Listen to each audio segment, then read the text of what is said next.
Hello, I'm Ken Philibin, and this is my Media Share 4.3 report on euthanasia and assisted suicide.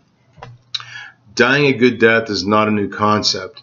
It dates well back into ancient Greece. In more modern times, the good death has become about controlling the end-of-life state and defining what constitutes life.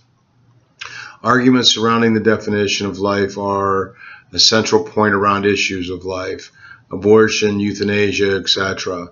There are states of death as laid out for us in the case of Karen Quinlan. No longer is there simply dead or alive, and it is not just about the heartbeat or breathing. Karen was determined medically to be in a persistent vegetative state. This is seen by some as living and others as dead. There is testing in stages that measures brain activity and responses to stimuli.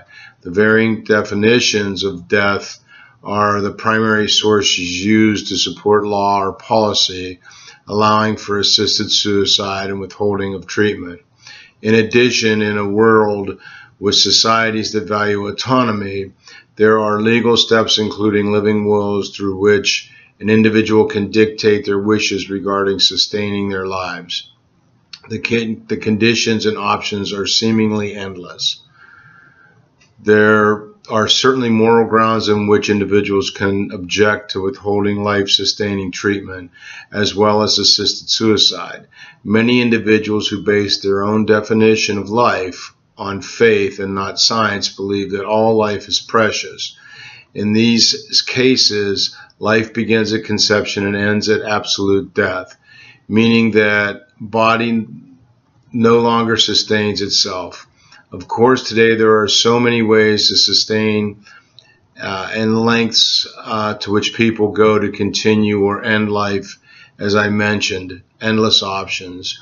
In today's world and the autonomy that it supports by most societies, human beings can decide on their own, based on their wants, wishes, and beliefs, how they want to be at the end of their lives.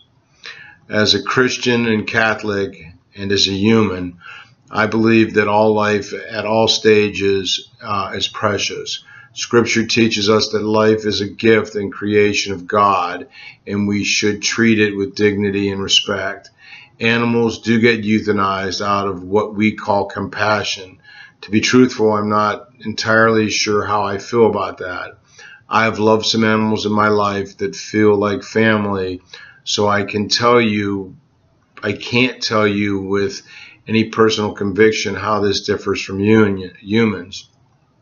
Perhaps if faced with the decision again, I might not support euthanizing an animal in favor of other means to lessen suffering. As a healthcare manager and as a human being, I know of and have seen life-sustaining treatment cause terrible suffering. There are only so many things you can do to alleviate pain, and sometimes there is nothing you can do.